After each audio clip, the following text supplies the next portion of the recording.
तो ठाकुर जी विचार करके कहते हैं, ये गोपी, मैंने विचार किया कि इस पूरे ब्रह्मांड में मैं चाहूं भी तो दो लोगों को क्षमा नहीं कर सकता। कौन? कहा, पहला गुरुद्रोही और दूसरा कृतघ्न, जो किए हुए उपकार को नहीं मानता, उसको मैं भी क्षमा नहीं कर सकता।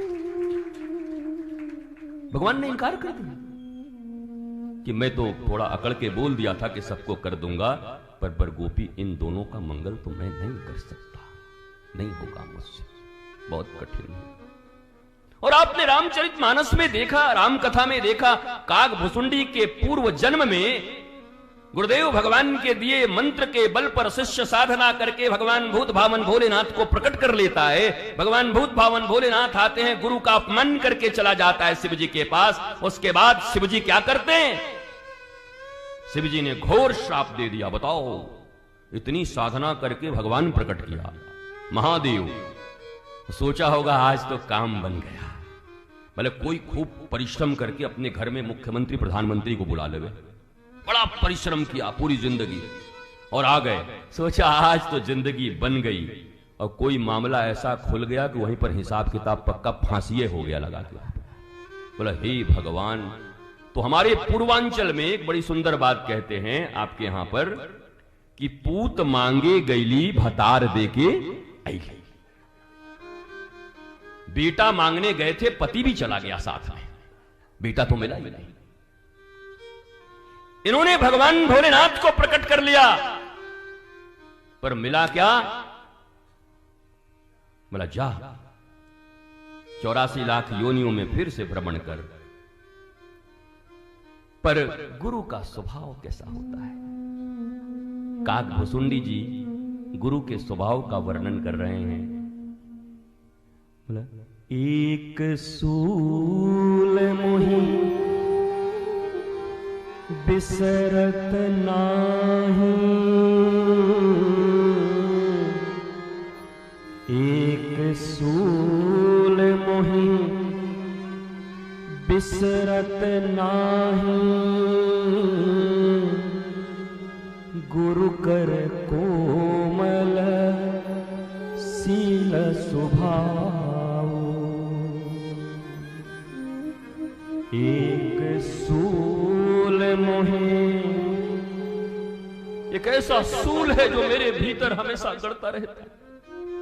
मैं प्रसन्न तो हूं तो इस कौवे के भी शरीर में, क्योंकि मैं कथा कर रहा हूं, लेकिन एक सूल कांटे की तरह मेरे छाती को बार बार भेदती है। क्या?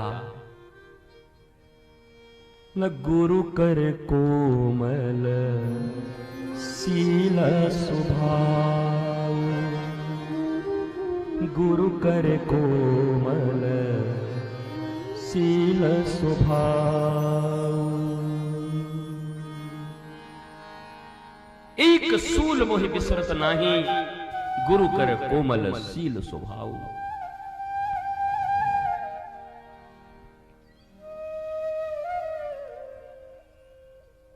इसके ये तो ठीक है, थोड़ा सा म्यूजिक को डाउन करिए, थोड़ा सा और, हाँ हल्का हल्का आए। गुरु कर कोमल सील स्वभाव, एक सूल मोहि बिसरत नाही।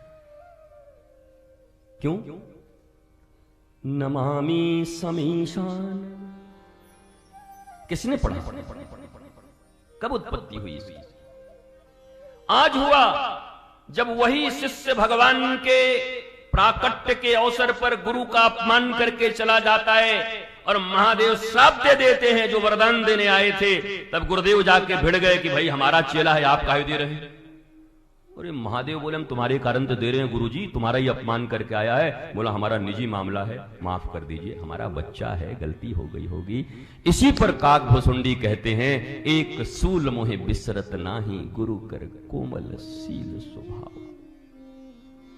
मैंने तो अपमान कर दिया उनका, लेकिन उन्होंने भगवान शंकर के पास नमामि समीशान निर्वाण रूपम कहके उस अभिशाप को भी वरदान बनवा दिया कि ठीक है, वरदान हट तो नहीं सकता, हमारे अभिशाप हट तो नहीं सकते, जन्म मृत्यु तो इसकी होगी, पर इसे दुख नहीं होगा, क्षण क्षण बदलता जाएगा, एक एक क्षण में एक एक योनि बदलती जाएगी।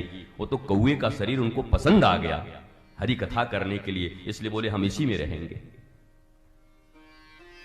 तो काक भुसुंडी जी ने कहा कि गरुड़ जी, बस मैं रोज इसी बात पर रोता रहता हूं और गुरुदेव को याद करता रहता हूं कि अरे इतना अमंगल करने पर, इतना अपमान करने पर तो पत्नी डिवोर्स देके चली जाए, बेटा उठ के बेगूसराय में 10,000 पेंशन के लिए गोली मार गया अपने बाप को, रिश्ते तार तार हो जाते हैं। पर पारे गुरुदेव सरकार, अपमान करने पर भी भगवान भोलेनाथ से जो भिड़ जाए अपने शिष्य के लिए, वही गुरु हो सकता।